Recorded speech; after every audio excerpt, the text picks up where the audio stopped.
Hello, students. Welcome to Show Success Classes. My name is Kamal Char, and today we are going to discuss on the lesson The Passing Away of Bapu by Nayantara Sehgal, Unit 1. আজকে আমরা তোমাদের lesson 3 the passing away of Bapu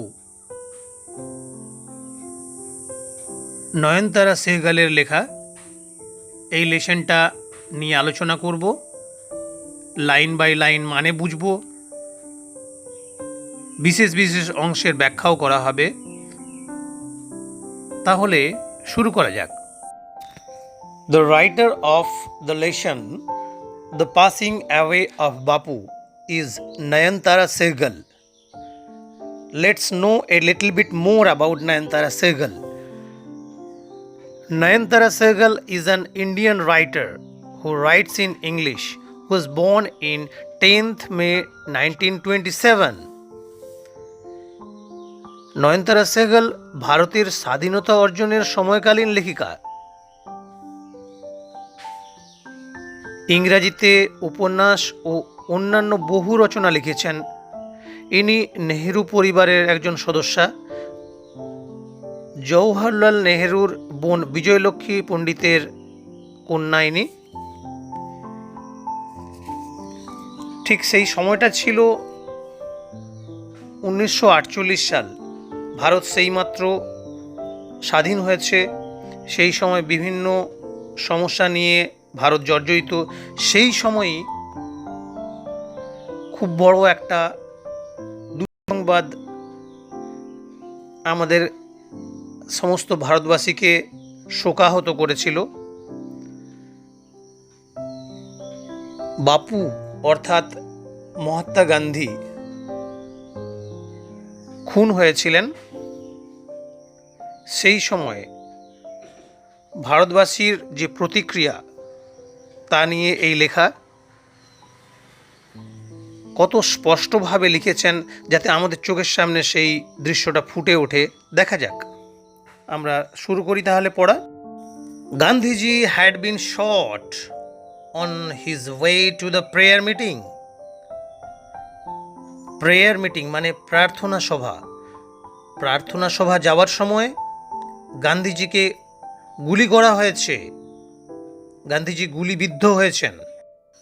I was numb with shock as I got into the car. Numb মানে অসাড় হয়ে যাওয়া, অবশ হয়ে যাওয়া। শক, এখানে শক বলতে আঘাত। কোন আঘাত? মানসিক আঘাতের কথা বলা হয়েছে।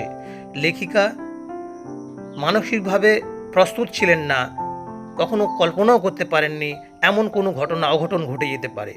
গান্ধীজিকে গুলিবিদ্ধ করা হয়েছে। দেশবাসীও ভাবতে পারেনি যে এমন কিছু ঘটনা ঘটতে পারে। এই অপ্রত্যাশিত ঘটনায় মানসিকভাবে একটা ধাক্কা লাগে, সেটাকেই শক বলা হয়েছে। আর এই শকের as a result of that shock what happened, আমাদের শরীর অবশ হয়ে যায়। যখন একটা খুব বড় একটা মানসিক ধাক্কা পায় তখন আমাদের স্নায়ু দুর্বল হয়ে যায়, আমরা তখন নাম হয়ে যায়, আমাদের শরীর অবশ হয়ে যায়। সেটাই বলা হয়েছে। আই ওয়াজ নাম with shock as a goat into the কার। আমি যখন গাড়িতে গিয়ে ঢুকলাম তখন আমার শরীরটা যেন একেবারে অবশ হয়ে গেছিল।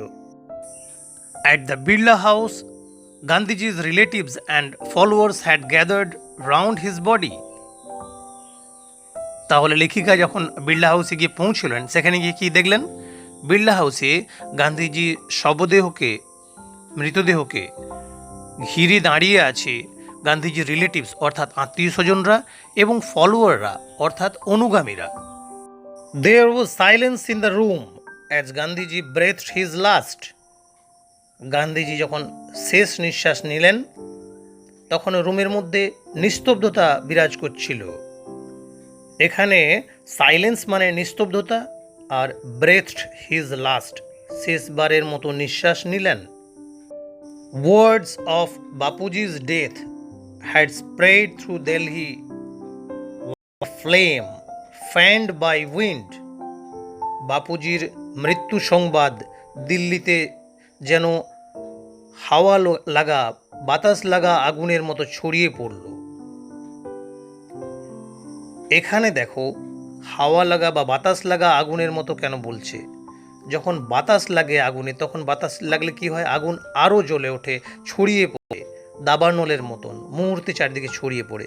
তেমনি সেই স্পিড, সেইটাকেই বোঝানোর জন্য, সেই যে দ্রুত চারিদিকে ছড়িয়ে পড়া, সেটা বোঝানোর জন্যই বলা হয়েছে এ ফ্লেম ফ্যান্ড বাই উইন্ড, বাতাস লাগা আগুনের মতো। তাহলে পুরো কথাটার মানে কি বুঝলাম আমরা? বাপুজির মৃত্যুর যে এই সংবাদ, এই যে খবরটা দিল্লিতে যেন মুহূর্তের মধ্যে চারিদিকে ছড়িয়ে পড়ল। Sad groups of men and women had collected around Birla House. Sad groups of men and women বলতে এখানে বোঝাতে চেয়েছে মানুষদেরকে, যারা খুবই বিষণ্ণ হয়ে গেছিল, মুষড়ে পড়েছিল বাপুজির মৃত্যু সংবাদে, যারা দুঃখী এবং বিষণ্ণ হয়ে গেছিল, সেই সব মানুষের গ্রুপ, তাদের দলটাকে বোঝানো হয়েছে। তারা কালেক্টেড, তারা একত্রিত হয়েছিল অ্যারাউন্ড বিড়লা হাউস, অর্থাৎ বিড়লা হাউসের চারিদিকে। মানেটা তাহলে জুড়লে কি দাঁড়ায় দেখা যাক। Sad groups of men and women had collected around Birla house. বিষণ্ণ মানুষের দল, বিষণ্ণ মানুষের দলেরা কী করেছিল? বিড়লা হাউসের চারিদিকে জমায়েত হয়েছিল, একত্রিত হয়েছিল। Out of every window one could see a brown blur of faces. They did not make a sound. জানালা দিয়ে যদি বাইরে কেউ দেখতে চায়, দেখতে পেত কি না? চারিদিকে হচ্ছে গিয়ে অস্পষ্ট বাদামি মুখগুলো, যারা কথা বলছে না, সবাই যেন নিস্তব্ধ। সেই যে জনগণ জনসমাবেত হয়েছে, তারা নিস্তব্ধ, শোকে স্তব্ধ হয়ে গেছে। বাপুজির যে এই আকস্মিক মৃত্যু সংবাদে সবাই শোকস্তব্ধ, কেউ কথা বলতে পারছে না।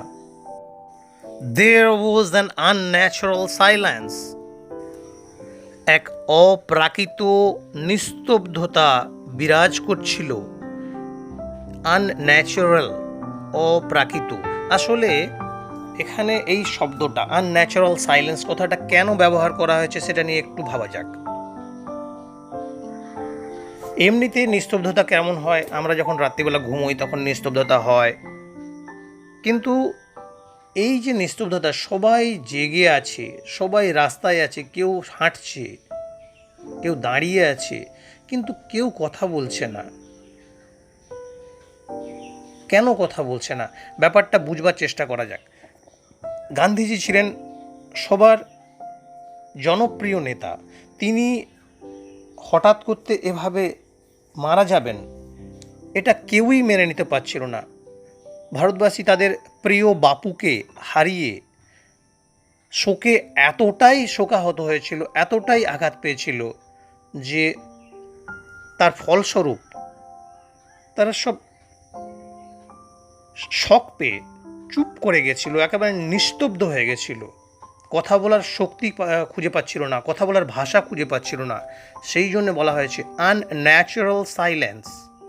দেয়ার ওয়াজ অ্যান আনন্যাচারাল সাইলেন্স। একটা অপ্রাকৃত নিস্তব্ধতা বিরাজ করছিল। It was as if time stood still for those few minutes. যেন মনে হচ্ছিল যে সময়টা স্থির হয়ে থেমে গেছে কয়েক মিনিটের জন্য। The people were too stunned to speak in the beginning. Too stunned মানে এতটাই হতভম্ব হয়ে গেছিল। ইন দ্য বিগিনিং মানে শুরুতে। ঘটনাটা যখন শুনতে পেল, সেই শুরুতে মানুষেরা, জনগণ এতটাই হতভম্ব হয়ে গেছিল যে কথা বলতে পারছিল না। They were too stunned to speak in the beginning. Later they clamored wildly, shouting and crying.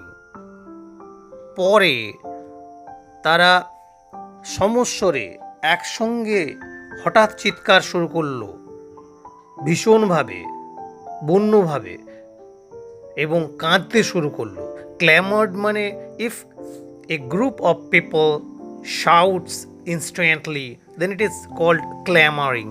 So এখানে তারা হঠাৎ করতে ক্ল্যামার অর্থাৎ সমস্বরে চিৎকার করতে লাগলো হঠাৎ করতে। ওয়াইল্ডলি মানে বন্যভাবে, এখানে ভীষণভাবে ব্যাপারটা মানে বোঝানো হয়েছে, ভীষণভাবে তারা চিৎকার শুরু করলো। শাউটিং অ্যান্ড ক্রাইং, জোরে জোরে উচ্চস্বরে তারা কাঁদতে শুরু করলো। প্রথমে তারা কি হয়েছিল, মানুষেরা ব্যাপারটা হতবুদ্ধি হয়ে গেছিলো, হতভম্ব হয়ে গেছিলো যে বাপু মারা গেছে, এই সংবাদটা পেয়ে হতভম্ব হয়ে গেছিল মানুষ। তারপরে কি হলো না, সবাই একসঙ্গে চিৎকার করে উঠলো, কাঁদতে শুরু করলো। They jostled one another in a stampede to break into the house. এখানে জসল্ড কথাটার মানে হচ্ছে ঠেলাঠেলি করা, হুড়মুড় করে ঠেলাঠেলি করা, একে অপরকে ধাক্কাধাক্কি করা। এবং স্ট্যাম্পেড মানে হচ্ছে ছত্রভঙ্গ অবস্থায়, অর্থাৎ সারিবদ্ধ অবস্থায়, নির্দিষ্ট নিয়মে নয়, ঊর্ধ্বশ্বাসে দৌড় লাগানো, ছুটে এগিয়ে যাওয়া, ছত্রভঙ্গ অবস্থায়, তাকে বলা হয় যে stampede. To break into the house, break into the house বলতে বাড়ির মধ্যে জোর করে ঢুকে যাওয়া, বলপূর্বক ঢুকে যাওয়া, তাকে বলা হয় যে ব্রেক ইনটু হাউস। তাহলে পুরো মানেটা কি দাঁড়ায় দেখা যাক। They jostled one another in a stampede to break into the house. তারা একে অপরকে ধাক্কাধাক্কি করতে লাগলো এবং ছত্রভঙ্গ অবস্থায় ঠেলে ঠুলে কী করতে লাগলো, সেই বাড়িটার মধ্যে, সেই বিড়লা হাউসের মধ্যে ঢুকবার জন্য চেষ্টা করতে লাগলো। কেন না, তারা ব্যাপারটা কি হয়েছে দেখবার জন্যে। এবং শুধু তাই নয়, গান্ধীজির যে শবদেহ তাকে শেষবার দেখবার জন্য মানুষ উৎসাহী, এইভাবে তারা একে অপরকে ধাক্কাধাক্কি করে বাড়িটার মধ্যে ঢুকবার চেষ্টা করলো। They calmed a little when it was announced that they would be allowed to see Gandhiji before the funeral. এখানে কতগুলো শব্দের মানে জেনে নাও। কামড মানে হচ্ছে CALMED, এলের উচ্চারণ হবে না, এলটা হচ্ছে সাইলেন্ট লেটার, তাই উচ্চারণ হবে কাম মানে হচ্ছে কি শান্ত হওয়া, কামড শান্ত হলো, দে কামড তারা শান্ত হলো, এ লিটল খানিকটা, ওয়েন ইট ওয়াজ অ্যানাউন্স যখন কিনা ঘোষণা করা হলো, that they would be allowed তাদেরকে মেনে নেওয়া হবে, তাদেরকে অ্যালাউ করা হবে, টু সি গান্ধীজিকে দেখতে যাওয়ার জন্য, বিফোর দ্য ফিউনারাল শেষকৃত্য হওয়ার আগে।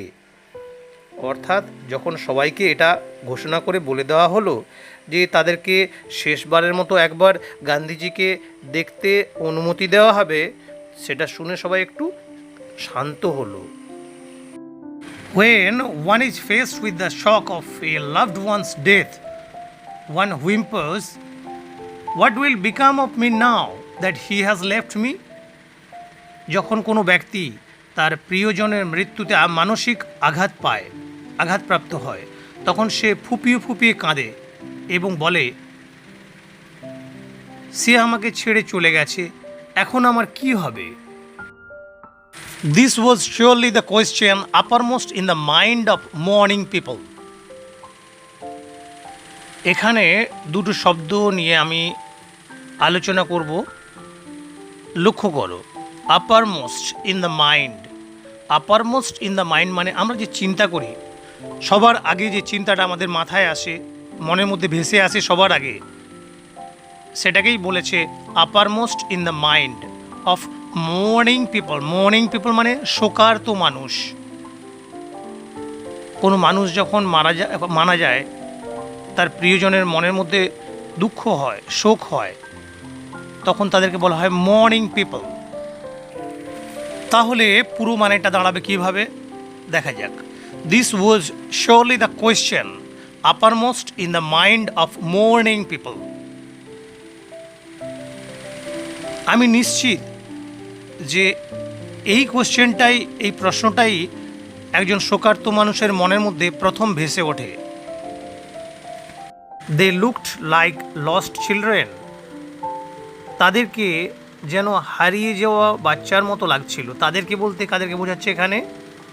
ওই শোকার্ত জনগণকে মনে হচ্ছিল যেন হারিয়ে যাওয়া বাচ্চা, তাদের বাবা নেই, মা নেই, হারিয়ে গেছে, তাদের উপরে যে সুরক্ষার যে ছত্রছায়াটা ছিল সেটা হারিয়ে গেছে।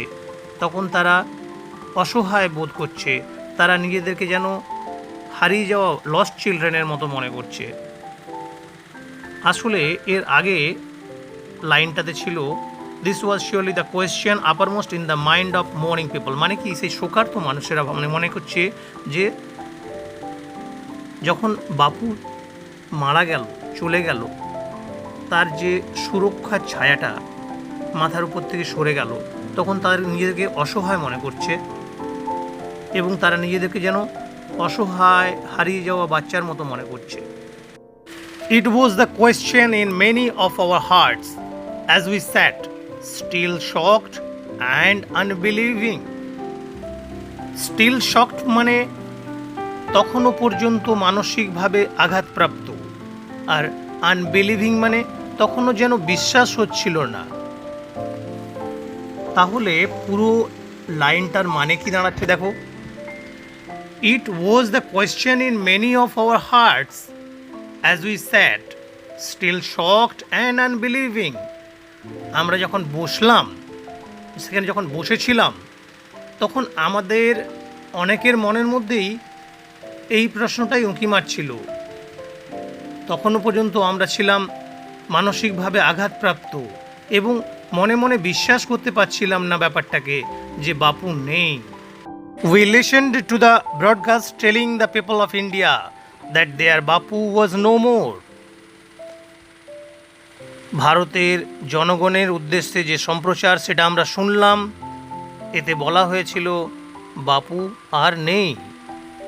এখানে ব্রডকাস্ট কথাটার মানে হচ্ছে সম্প্রচার করা। সাধারণভাবে রেডিওর মাধ্যমে যে তথ্য সম্প্রচার করা হয় তাকেই বলা হয় ব্রডকাস্ট। এবং বাপু ওয়াজ নো মোর মানে বাপু আর নেই, মানে বাপু মারা গেছেন, তিনি আর আমাদের মধ্যে নেই, সেই ব্যাপারটাই বোঝানো হয়েছে। We listened to the broadcast telling the people of India that their Bapu is no more. ভারতের জনগণের উদ্দেশ্যে যে সম্প্রচার হলো সেটা আমরা শুনলাম, যাতে বলা হয়েছিল বাপু আর নেই। So students, I hope you could understand all the explanations on this lesson. ক্লাসটা নিশ্চয়ই ভালো লেগেছে, লেসনটার উপরে তোমাদের কনফিডেন্স অবশ্যই বেড়েছে আশা করছি।